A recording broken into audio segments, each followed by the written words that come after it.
Olá, olá, turma! Tudo bem com vocês? Bem-vindo ao canal da Pernice Orto, onde você destrava sua ortodontia e dá um salto nos seus resultados. Eu sou a Helena Bússolo, expert aqui da Pernice Orto, e hoje a gente vai falar um pouquinho sobre o uso dos stops com o sistema autoligado. Então, para a gente começar, eu queria te explicar um pouquinho o que são esses stops. Então, os stops nada mais são do que dispositivos metálicos que a gente utiliza tanto para fios redondos quanto para fios retangulares e quando a gente tem um sistema de baixo atrito, assim como é o sistema autoligado.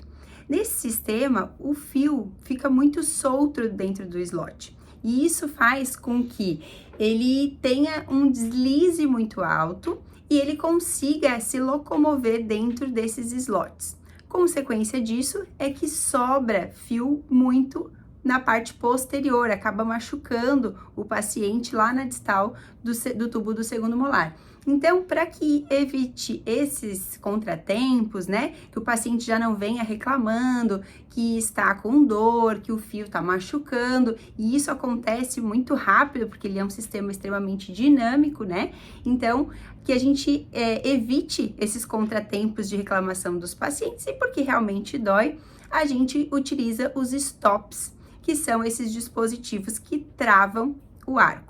Mas o stop não serve só para isso, né? Então, a gente, dentro da nossa prática clínica e dentro das evidências científicas que a gente já tem hoje em dia, a gente estudou e sabe que realmente não são somente essas implicações que tem para as nossas mecânicas com o uso dos stops. Dentro da ortodontia, com o sistema autoligado, a gente utiliza o posicionamento desses stops em regiões estratégicas, porque assim a gente consegue otimizar as nossas mecânicas, fazer movimentações mais rápidas e fazer com que o tempo do seu tratamento diminua. E com isso, você vai ter um tratamento mais curto, mais rápido, mais efetivo e mais lucrativo, que é sempre o nosso objetivo. Além disso, como o sistema é de baixo atrito, a biomecânica que acontece é com força sempre leve e constante. Então, isso faz com que a otimização de onde você coloca os seus stops lhe ajude muito durante todo o tratamento, não somente na fase inicial, mas sim durante todo o tratamento. Então, hoje você vai ter a oportunidade de conhecer um pouquinho onde são os posicionamentos desses stops para que você consiga resultados cada vez melhores e mais rápidos com os seus tratamentos. Então, você pode ficar bem seguro que a gente já testou essas mecânicas várias vezes nos nossos cursos de pós, né? Então, a gente trabalha aí em 8 cidades aqui do sul do país, e a gente já tá aí na estrada há uma média de 19, 20 anos, o Giovanni, eu aí há 10, 15 anos, o Rômulo também nessa média, e dentro desse nosso caminho da ortodontia, a gente já trabalhou muito com o sistema autoligado, e esses stops, eles são extremamente recomendados, então não utilize o sistema de brackets autoligados sem a utilização dos stops.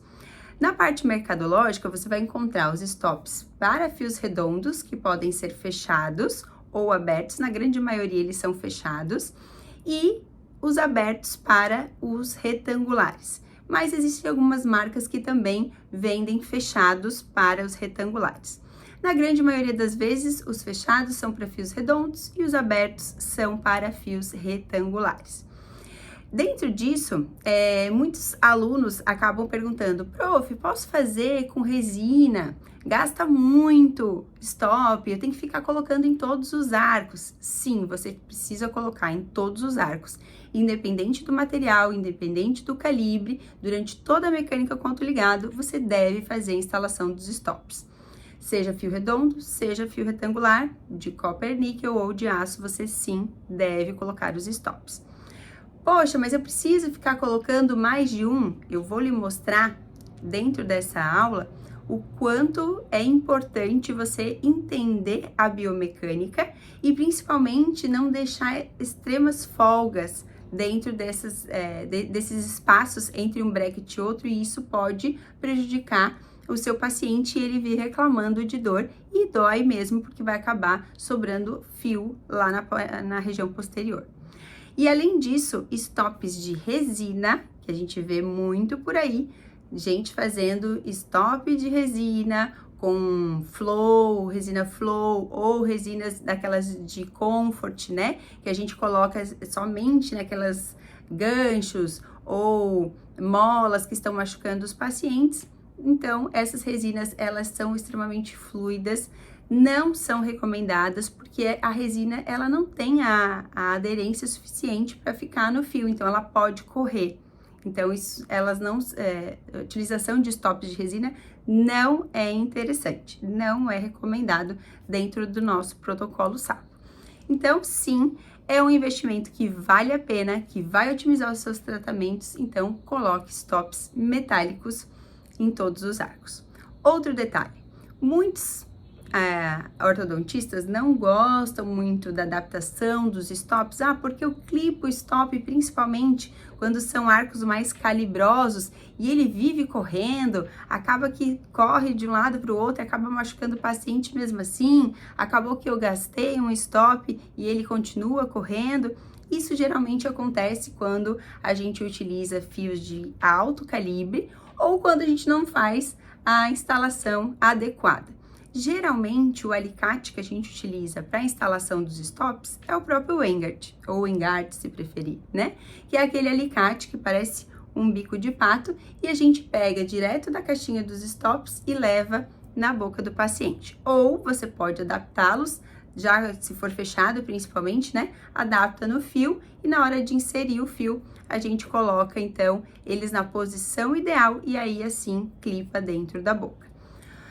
Se o stop não ficar bem clipado, realmente o fio vai correr mais e ele não vai ter efetividade nenhuma. Então, caso você coloque o stop, clipou e viu que ele ainda está correndo, o ideal é você fazer alguma outra mecânica para ajudar. Se só com o alicate Wengart você não conseguiu, muitos alunos gostam do alicate de torque, por ele ser mais reto, mais chato, mas eu particularmente prefiro e indico que vocês utilizem o alicate de clipagem de ganchos. Sabe aquele alicate que você usa para clipar o gancho bola?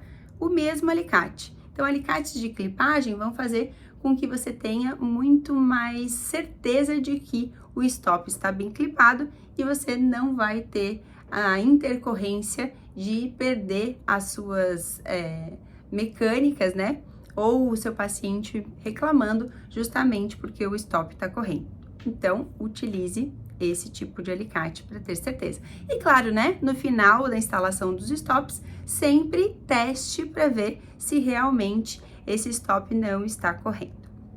E além disso, a gente utiliza os stops desde o início dos tratamentos. Então, desde o fio 014 de copper, níquel, titânio, que geralmente é o nosso primeiro fio de eleição do sistema autoligado, é o fio que a gente inicia as nossas mecânicas no sistema autoligado, a gente coloca os stops. Geralmente, na arcada superior e na inferior também, né? Nessa primeira fase, o que a gente preconiza? Que a gente ganhe espaço. Então, sempre a gente quer que a bioadaptação transversal posterior, ela aconteça. E isso acontece porque o lábio funciona como uma barreira e joga toda a força da biomecânica para a região posterior. Sendo assim, ele os stops posicionados mais para anterior vão fazer com que esse arco tenha liberdade na região posterior. E é justamente por isso que a gente não indica na fase 1 do autoligado, na fase de bioadaptação transversal posterior, a instalação de stops na região posterior. Então, sempre na fase 1, mais para anterior. Na arcada superior, como a distância interbrackets entre o 11 e o 21 é muito grande, geralmente, a gente indica que você coloque ou 2 stops na linha média ou 2 stops na distal do bracket do 11 e do 21. Geralmente, a gente deixa uma folga de uma média de 2 milímetros da distal do bracket até o stop.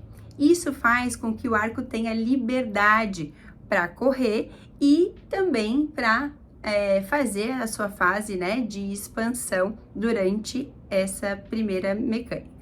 Na arcada inferior, como a distância entre brackets do 31 e do 41 é muito pequena, geralmente a gente coloca apenas um stop.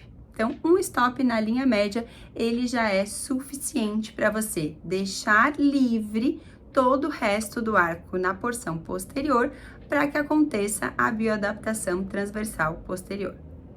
Em alguns casos, quando a gente tem muito apinhamento, principalmente na arcada superior, e também a gente pode considerar isso para a arcada inferior, a gente tem como eleição colocar os stops na mesial e distal do bracket do dente mais bem posicionado. Então, por exemplo, se o elemento 11 é o elemento mais bem posicionado, a gente vai clipar os stops na mesial e distal desse elemento. Caso o 21 seja o dente mais bem posicionado, a gente clipa os stops na mesial e distal do dente 21. Isso também pode ser feito na região inferior, porém, geralmente na região inferior, como a distância entre brackets de todos os incisivos é muito pequena, não tem necessidade muitas vezes de colocar na mesial e distal. Isso pode travar algum movimento, ou às vezes nem cabe, se é uma arcada com muito apinhamento anterior-inferior, nem cabe 2 stops ali, né? Então, se o 31 e o 41 tiverem excesso de apinhamento, você pode colocar numa outra região entre os incisivos que caiba esse stop. E depois, assim que acontecer a bioadaptação transversal posterior, esse ganho de espaço ganho de espaço transverso na porção posterior, aí sim você pode modificar o posicionamento desse stop. Outra mecânica que a gente utiliza muito é para travar, que a gente chama de efeito conjugado. Então, durante a mecânica do sistema autoligado, não tem necessidade de você ficar utilizando fios de amarrilho 0,25, que geralmente é o que a gente utiliza para conjugados, né, para fazer blocos de dentes, para estabilização, porque já fechou diastemas. Então, não tem necessidade de você ficar utilizando o fio de amarrilho para efeito conjugado. Você pode utilizar os stops. Como isso? Então, se você, por exemplo, vai fazer a estabilização dos elementos 13, 12, 11, 21, 22 e 23, então você pode, ao invés de colocar um amarrilho conjugado, aquele peixinho, por baixo do arco para estabilizar essa porção de dentes, esse bloco de dentes, você pode simplesmente colocar 2 stops justos na distal desses brackets que você faria o conjugado. Então, por exemplo, na distal do 13 e do 23. Esse é o efeito conjugado para a utilização dos stops. Existe também o efeito mola, que ele serve para abrir espaço. Então, ao invés de você utilizar uma mola aberta de Knight, por exemplo, que a gente já usa nas mecânicas precoces, lá desde o primeiro arco com o fio 014 de copper, você pode utilizar, então, 2 stops, posicionando eles dessa maneira. Por exemplo, se você quer abrir o espaço para puxar um 12 que está no palato, então, você coloca um stop justo na distal do bracket do 11, deixa o espaço interbrackets entre o 11 e o 13 e mais o espaço de ativação, assim como a gente deixa na mola também, o espaço de um bracket que seria do 13. E clipa o stop nessa posição. Quando você inserir esse arco, ele vai fazer um binding, que a gente chama, né? Uma curvatura, e essa curvatura vai fazer com que dê o estímulo de abertura do espaço. E assim ele atua também como se fosse uma mola aberta. Outro efeito que a gente tem é o efeito de vestibularização dos dentes, tanto na arcada superior quanto na arcada inferior. Então, quando eu quero esse efeito de vestibularização de toda a arcada, eu posso clipar um stop justo na mesial do tubo do molar e marco com a canetinha a distal do tubo do molar do outro lado. E aí eu dou a distância de um tubo de ativação, como se fosse de um bracket de ativação. Quando eu for inserir, e clipo esses dois, bem justo. Quando eu for inserir esse arco, vai ficar uma folga. E essa folga no arco vai fazer com que esses dentes vestibularizem e aí você consiga também um perímetro maior de arco, mas não com expansão e sim com vestibularização. Isso pode ser feito tanto na arcada superior quanto na arcada inferior. E aí, você gostou das dicas sobre os stops? Então, se você quer saber tudo sobre a ortodontia, conseguir ter biomecânicas muito mais saudáveis, muito mais biológicas e acabar faturando muito mais na ortodontia, fica aqui com a gente, que a gente está sempre trazendo dicas espetaculares para vocês. Até breve!